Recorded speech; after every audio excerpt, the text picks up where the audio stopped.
une douleur. Vous vous souvenez de Rossi avec ses échelles et ses cotations, pas que Rossi, mais d'autres. Elle n'est pas là pour rien, l'échelle d'évaluation de la douleur.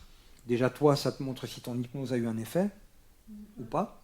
Ok, ça peut arriver aussi. Hein. Au début, il n'y a pas d'échec, il n'y a que des apprentissages. Il faut vraiment s'en souvenir. Donc, qu'est-ce qui lui convient, par quoi il va falloir passer, etc., etc. Mais on fait une échelle. C'est vachement important. Et on ne va jamais à zéro.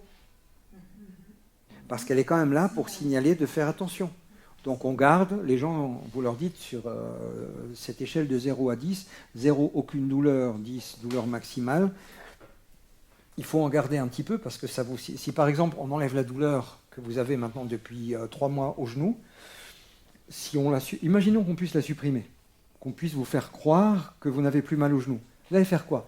Vous allez reprendre le jogging, vous allez monter les escaliers 2 à 2, vous allez vous réceptionner sur cette jambe, et résultat des courses, on va vous opérer, on va vous mettre un genou en titane là, dans 3 mois. Il faut garder, combien voulez-vous garder? Pour vous dire, attention, tu as exagéré, attention, plus courir, attention, soulage, attention, combien vous voulez garder? 1, 1,5, 2, 2,5.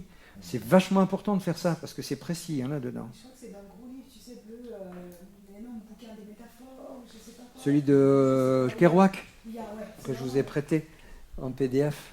Non. Le corridor d'amande. En tout cas, il y a un moment où il y a une élève Oui. qui a une migraine. Oui. Et puis elle voulait utiliser l'hypnose. Et puis son prof, je ne sais pas qui va, il a dit mais est-ce que tu as fait un contrôle? Et puis en fait, elle est allée voir, elle avait Un début de tumeur ou un début d'anévrisme. Oui, alors j'allais y venir.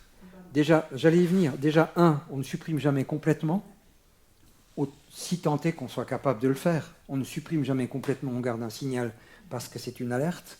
Deux, avant de faire de l'hypnose à la demande de quelqu'un qui souffre, c'est d'abord toutes les investigations possibles pour savoir si on n'est pas sur un truc sévère que l'hypnose risquerait de masquer. Et l'exemple que tu prends, je le prends aussi régulièrement.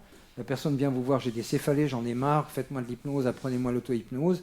Et puis elle est en train de développer une tumeur compressive ou il y a un début d'anévrisme qui risque une rupture ou il y a autre chose. Donc des investigations d'abord, surtout quand c'est cérébral, même si on sait qu'il y a des choses qui, avant d'être malheureusement catastrophiques, sont difficilement détectables.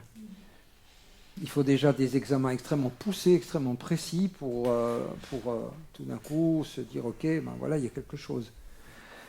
Donc l'hypnose en accompagnement, c'est pour ça que je dis toujours, elle mérite le terme de thérapie complémentaire, l'hypnose. Elle est en complément d'autre chose.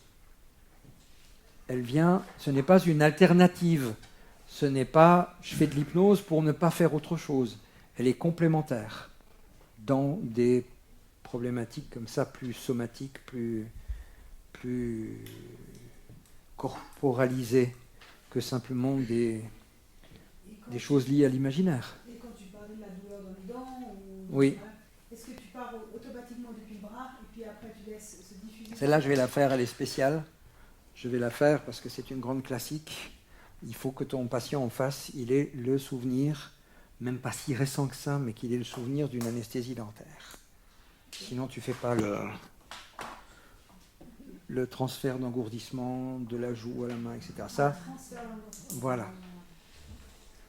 Parce que ça, on peut s'en souvenir assez. Moi rien que quand je le fais en cours et que j'en parle,